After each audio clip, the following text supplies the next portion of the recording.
Hey, you. You're finally awake. Hello everyone and welcome back to the channel. Now you guys all seem to like my hardest boss of the NES era, so I decided why not do it for the N64 era. There have been plenty of bosses over the years, some of them are absolutely spectacular, but some of them are darn right difficult and nasty. I don't know why I had to say nasty like that, but I did. So today I'm going to be diving into what I think are the top 10 most difficult bosses of the N64 era. Now there are going to be ones that I miss simply because I've not played that game yet.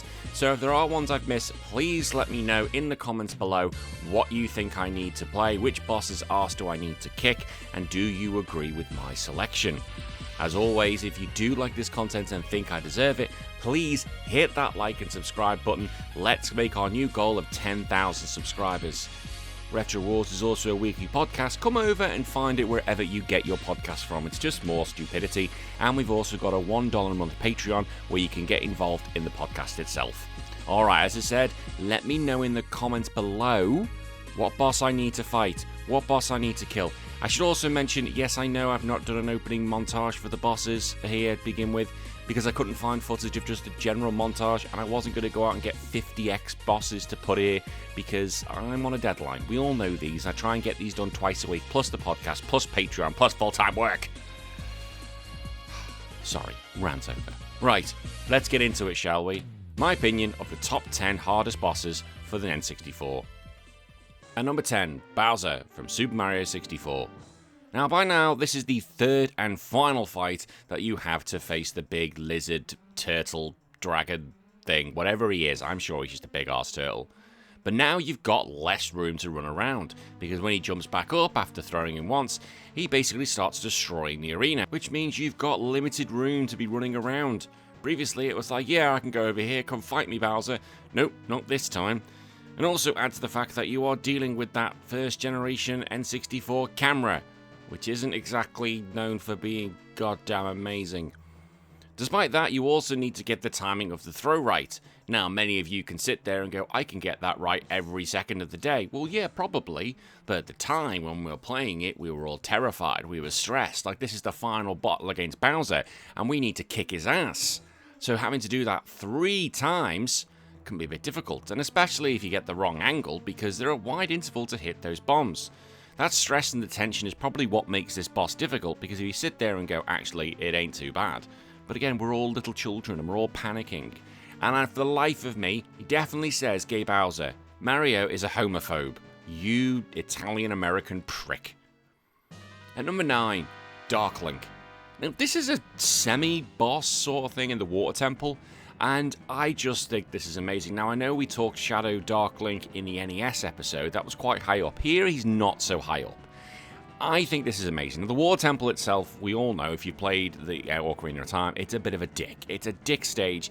It's not as difficult as I originally thought, because I played it again recently, and it's just more frustrating than difficult. And I'll get into that if I do a hardest dungeon, hardest level video. And you get into the arena, and it's this big open space, and it's all hazy, and it's like, okay, this is cool. And then you can see him.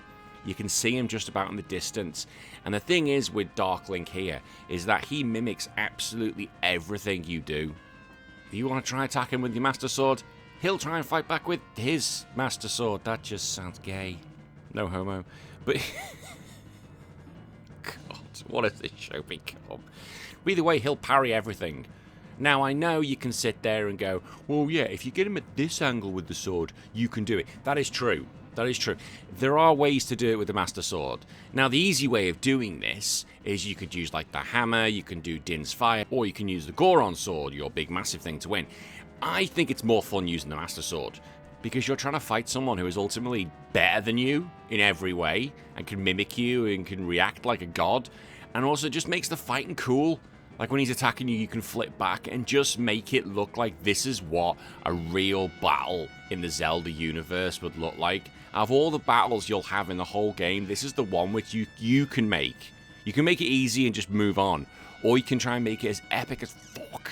And just think, yeah, I'm Link, bitch. Although, remember, he's only, like, what, 10? So it's pretty impressive he's able to do this. And number 8 is B-Sector from Mischief Makers. Yes, one I've recently been playing. This is the true final boss of the game. Now, you're expected to have basically mastered all the skills at this point. Like, you're floating in space, which is pretty cool. But the boss itself, it doesn't really leave you with any safe spots. Like, you're like, there's nowhere I can just sit out and hang out and have a pizza. No, you've got to keep on the move. And the thing is, if you get hit with this arsenal of stupid amount of weapons, that could be the end of the battle. Like, it's all timing. This whole boss is timing. It's not button mashing. It's like one ground grab and one mistimed dodge. It all goes tits up. This battle is simply about patience. Take your time. And I'm learning I don't have that patience. My daughter doesn't have that patience. And my 6-month-old child doesn't have that patience either. The three of us are terrible. It must be a Carol problem. Either way, this is a really cool boss, and it's just, unlike other bosses here, it's a patience battle. And again, I struggle with patience. I want it now, goddammit. Goddamn fucking now! At number 7, Andross from Lilac Wars. My god, this boss was so damn fucking epic. Like, just going to the final route. Like, there's a secret path. I say secret. There's a potential path you've got to do to get to the final boss, because there are many different versions of Andross. But just getting to Andross is so bloody cool, because you go down different corridors, and then he turns up. Now, the first bit of the boss is actually quite easy. It's not too bad. He's literally just firing bolts at you while you've got to shoot him in the eye, and then when he starts rubbing it like a bitch, then you can shoot his hand. It's when you do that, and his face explodes, and he turns into a big-ass brain. That's when the true battle really begins. Then it goes into like a 360 mode, where you're basically being chased by a big-ass brain. Now, first off, he fires off his eyeballs, which are connected by the electrical beams. So hit the electrical beams, that's going to do damage. So essentially, you're having a dogfight with eyeballs, which is just hilarious.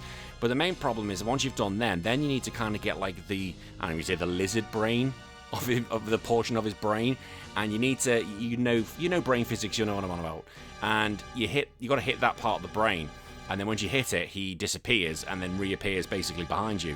But he's got these tentacles which come from the bottom of the brain. If they grab you, they'll squish you and they'll do so much damage, and that's when your ship gets absolutely annihilated.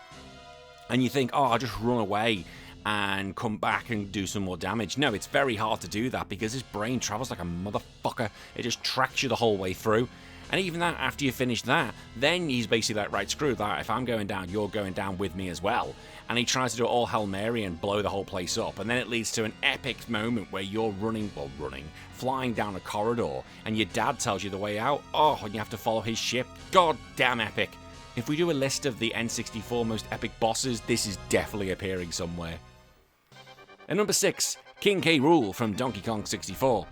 So this final boss is set in a boxing ring, which is so weird, but I don't care. It's rare. They can do it exactly what they want. It's fine. The difficult thing about this boss is just the sheer length of it. So you've got 5 Kongs as the game has, as you're playing throughout the whole adventure. And there are 5 different stages, all completely different, all based on the Kong's ability. But the thing is, you've got to go through all 5 stages in one run. Fail at the 4th stage, tough shit. Back you go all the way to the start. Like, completing 1 in a row, okay, fair enough, but completing all 5 in a row? So you've got to have the patience, and you've got to have the mindset to stay focused and do all 5. That is a dick. I've done it. I have. Of course I have. That's what will be on this list. But it was such a ball ache, and I was already kind of done with Donkey Kong 64. I wasn't having a fun time, and this boss just sealed it off. However, I was having fun with number 5, Gruntilda from Banjo-Kazooie. I love Gruntilda. Like, I absolutely love her. I think she's a great character. Like, a part of me wants her to win this fight because I want hot Gruntilda.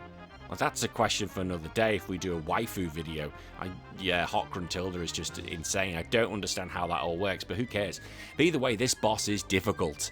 So there are multiple phases of the fight. Like, you think it's going to be a piss take. She is a bloody hard bag to put down. There's this one stage where she's firing green electric bolts at you, she's coming after you with a broom, and then you actually get in the air and start flying. And unlike Mario 64, flying is actually fun here. Like, if this was Mario 64 and you're trying to do this with the cap, oh my god, I'd be absolutely furious. The final sections involve you with the Jinjo statues having to feed those buggers with eggs whilst dodging Gruntilda's attacks. It has the same logic as the King K. Rool fight, as in, you've got to do the whole thing, but the difference is here, whilst the battle is difficult, more difficult than the King K. Rool fight, it's just fun. I just like it. At number 4, the Jeep in Turok. Okay, this is weird. I know everybody's looking about what the hell. Come on. Now, look, this Jeep is the first part of the boss. I found the second part fine. It was the first part that did my head in. Now, let me explain it. So, you can basically kill this boss easily. A Jeep, it's just following you around if you just strafe and shoot it. The problem then becomes if you run out of ammo. So you need to get more ammo, and the ammo's kind of dotted round. But the problem is if you try and go straight for that ammo, the Jeep will just run you over. So I don't know whether you've got to kind of do a strafing circle the whole way round, and that is such a ball ache. I was trying to run after the ammo, go, but then the Jeep would just run me over every goddamn freaking time. It literally would ram my bottom like a sex pest. Not a nice image. Honestly, it seems weird. This is number 4. It took me so goddamn long because I had to keep basically just going in a circle round and around. Okay, let's go to the next point. Round and around, make my circle a little bit bigger to get to the other stage of the arena. Wasn't fun. At number 3, it's Primagen from Turok 2, Seeds of Evil. Yeah, look, listen, I'm currently recording this with a 6-month-old bouncing on me, so if you suddenly hear him crying, that is Goten wanting to get involved. We're gonna have to deal with it. Now, it's a bit weird considering you're meant to be fighting dinosaurs, then all of a sudden, you're off fighting an alien. Yeah, that's the final boss. The thing about this fight, whilst it is quite impressive, like how it all starts in this big-ass room you gotta fight, is that it starts off with Primagen just firing off things left, right, centre at you, and then it decides, no, it's going to cheat and bring in its friends towards you, and now Hiccups has also joined us, so that's awesome. Hiccups, just stay quiet for a second. I want to eat my toast. Eat your toast, then that's fine. So Primagen starts firing stuff. Oh my god. I'm not editing this, I'm leaving it as it is. And basically decides to get its own little friends, little buggy things that want to come and join in. And then you got to try and shoot them while dodging Primagen's final little balls they're firing at you. And after you've done that, so the problem becomes is then Primagen does want to come down and actually meet you face to face, but its little hitbox is very small that you're going to have to try and hit it, and it hits you hard with some unavoidable attacks. The only way you can do it is to try and put it off its actual movement and put it off the attack, like knock it out of sync. So yeah, it's a lot going on, and it hit hard, there's hardly any ammo available to you, and it's literally just try and survive, or try and defeat it as quick as you can, whilst the thing's going, "You dare?" And I was like, yes, I do dare. I want to add a swear word to that, but my children are now both sat on my knee, so it's not possible. Either way, it is a good way to end the game, but it's bloody hard. And the runner-up and winner is the same character. It's Wizpig from Diddy Kong Racing. Like, to be completely honest, I can't remember if the second Wizpig fight, because that's number 2, is as hard as the other ones on this list. I really don't care. I've just put Wizpig number 2 and 1 just to save myself some editing time, to be quite frank. Now, to explain what this battle is essentially when you get to the stage where you have to finish the game, Wizpig's like, right, now it's time for a showdown, and you have to have a race against him. The second time is actually easier, because at that stage you've got the plane, you also have balloons, so you can use boosts, you can use rockets against him. Even though there are basically things to dodge, it's just a lot easier than the first. It's the first part, the first time you face him, that is the most difficult. So you are only allowed to use a car. You've got to use the cart. And there's no balloons here. You've just got to use the zippers. And you may as well basically say, if you can't get every single zipper, you don't win. Now, the thing with what makes this very difficult is that Wizpig's massive for a start, and the rubber banding is so evil in this battle, it's insane, because you're never ahead of him. You're never ahead of him. He is always on your arse. Always, always, always. It's not like in Mario Kart 64 where you can get this huge lead. No. He is always right behind you. Okay? So it's not a matter of, I want to try and get the biggest lead possible. That's not it. The whole point of this is trying to basically be able to inch across right at the end of the race. And to do that, you've got to get every single zipper, or near enough every one that you can. One little mistake, he's ahead of you, and the banding breaks and he's off, and you cannot stop him restart. It's stupid.